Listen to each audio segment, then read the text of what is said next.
Hello hi friends, ನಮಸ್ಕಾರ ಎಲ್ರಿಗೂ. ಎಲ್ಲರೂ ಹೇಗಿದ್ದೀರಾ? ಎಲ್ಲರೂ ಚೆನ್ನಾಗಿದ್ದೀರಾ ಅಂತ ಅನ್ಕೊತೀನಿ. ಇವತ್ತಿನ ವಿಡಿಯೋದಲ್ಲಿ ನಾನು ಈ ಮಿಣಿಕೆ ಹಣ್ಣಿನ ಪ್ರಯೋಜನಗಳು ಏನೇನು ಅಂತ ಹೇಳ್ತೀನಿ. ಇದು ಕರ್ಬೂಜದ ಮತ್ತೊಂದು ರೂಪ ಅಂತಲೇ ಹೇಳ್ಬೋದು. ಕರ್ಬೂಜ ಹಣ್ಣಂತೂ ಎಲ್ಲರೂ ನೋಡೇ ಇರ್ತೀರ, ಆದರೆ ಈ ಮಿಣಿಕೆ ಹಣ್ಣು ಕುಂಬಳಕಾಯಿ ಥರ ದಪ್ಪದಾಗಿರುತ್ತೆ. ಈ ಬೇಸಿಗೆಯಲ್ಲಂತೂ ಈ ಹಣ್ಣು ಸಿಕ್ಕಿದ್ರೆ ತುಂಬಾ ಖುಷಿಯಾಗುತ್ತೆ. ಯಾಕಂತ ಹೇಳಿದ್ರೆ ತುಂಬಾ ದಪ್ಪದಾಗಿರುತ್ತೆ, ಟೇಸ್ಟಿಯಾಗಿರುತ್ತೆ. ಬರೀ ಈ ಹಣ್ಣಲ್ಲ, ಇದ್ರ ಬೀಜಗಳು ಕೂಡ ತುಂಬಾ ಆರೋಗ್ಯಕ್ಕೆ ಒಳ್ಳೆಯದು.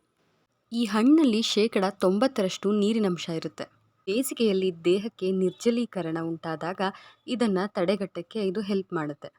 ಪ್ರತಿದಿನ ಈ ಹಣ್ಣನ್ನು 1 ಕಪ್ ತಿನ್ನೋದಕ್ಕಿಷ್ಟ ಆಗಲಿಲ್ಲ ಅಂತ ಹೇಳಿದರೆ ಜ್ಯೂಸ್ ಕೂಡ ಮಾಡ್ಕೊಂಡು ಕುಡಿಬಹುದು. ಬಾಡಿಲಿ ಡಿಹೈಡ್ರೇಷನ್ ಆಗಿದ್ದರೆ ಅದನ್ನು ತಡೆಗಟ್ಟುತ್ತೆ.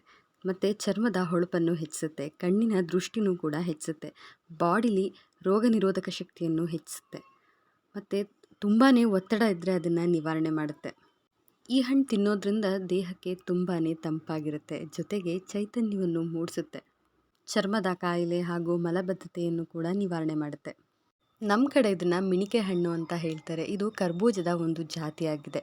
ಇದರ ಸಿಗಲಿಲ್ಲ ಅಂತ ಹೇಳಿದ್ರೆ ಕರ್ಬೂಜನೇ ತಿಂದರೆ ತುಂಬಾ ಒಳ್ಳೆಯದು. ಈ ಹಣ್ಣಲ್ಲಂತೂ ತುಂಬಾ ವೆರೈಟಿ ಮಾಡ್ಕೊಬಹುದು ನಾವು. ಹೀಗೆ ಮಧ್ಯಭಾಗದಲ್ಲಿ ಹೆಚ್ಚಿ ಅದರ ಒಳಗಡೆ ಇರುವಂತಹ ಬೀಜಗಳನ್ನೆಲ್ಲ ತೆಗೆದು ಸಣ್ಣದಾಗಿ ಹೆಚ್ಚಿಕೊಂಡು ಅದ್ರ ಮೇಲೆ ಬೆಲ್ಲದ ತುರಿಗಳನ್ನ ಹಾಕೊಂಡು ತಿಂತಾ ಇದ್ರೆ ತುಂಬಾ ಚೆನ್ನಾಗಿರುತ್ತೆ.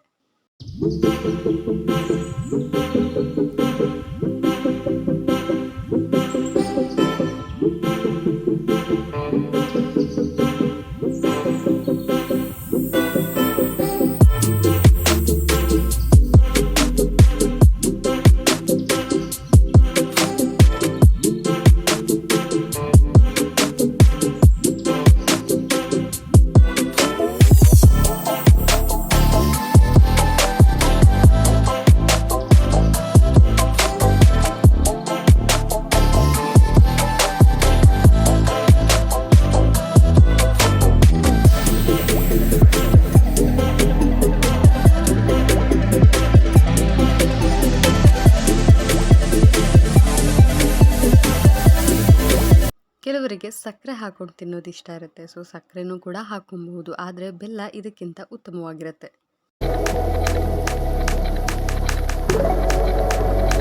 ಈಗ ಅದೇ ಕಟ್ ಮಾಡಿದಂತಹ ಕೆಲವು ಚೂರುಗಳನ್ನ ತಗೊಂಡು ಅದರಲ್ಲಿ ಒಂದು ಪಾನಕ ಮಾಡ್ತಾ ಇದ್ದೀನಿ. ಈ ಪಾನಕ ತುಂಬಾ ಚೆನ್ನಾಗಿರುತ್ತೆ. ಮಿಕ್ಸಿಲಿ ಗ್ರೈಂಡ್ ಮಾಡಿ ಕುಡಿಯೋದಕ್ಕಿಂತ ಹೀಗೆ ಒಂದು ಮಜ್ಜಿಗೆ ಕಡಿಯುವ ಮಂತಿಂದ ಇದನ್ನು ಹೀಗೆ ಸಣ್ಣದಾಗಿ ಕ್ರಷ್ ಮಾಡಿಕೊಂಡು ಅದಕ್ಕೆ ಸ್ವಲ್ಪ ನೀರು ಮತ್ತು ಬೆಲ್ಲವನ್ನು ಸೇರಿಸಿ ಕುಡಿದ್ರೆ ತುಂಬಾ ಟೇಸ್ಟಾಗಿರುತ್ತೆ. ಬೇಕು ಅಂತ ಹೇಳಿದ್ರೆ ಅದಕ್ಕೆ ಸ್ವಲ್ಪ ಏಲಕ್ಕಿನೂ ಕೂಡ ಹಾಕೊಬಹುದು. ಇದೆಲ್ಲವೂ ಒಂದು ರೀತಿಯ ನ್ಯಾಚುರಲ್ ಆಗಿ ಮಾಡಿಕೊಂಡು ಕುಡಿಯುವಂತಹ ಜ್ಯೂಸ್ ಆಗಿದೆ.